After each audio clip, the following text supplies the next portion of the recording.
A United States government panel has recommended targeted sanctions against the Rashtriya Swayamsevak Sangh over alleged violations of religious freedom in India. The recommendation was made in the 2026 annual report of the United States Commission on International Religious Freedom. The panel advised the Donald Trump administration to consider measures such as freezing the organization's assets and restricting its entry into the United States. The Commission is an independent US government body that monitors religious freedom globally and makes policy recommendations to the White House.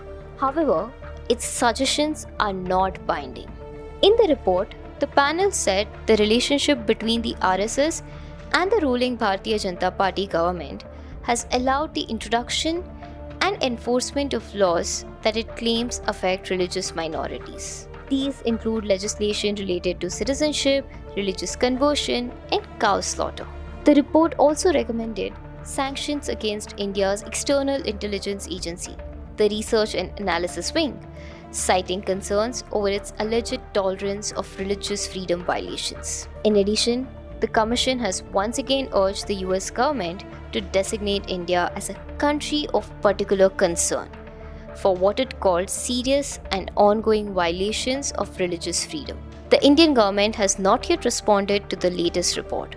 However, the Ministry of External Affairs had earlier rejected similar assessments, saying the Commission has a pattern of issuing biased and politically motivated reports.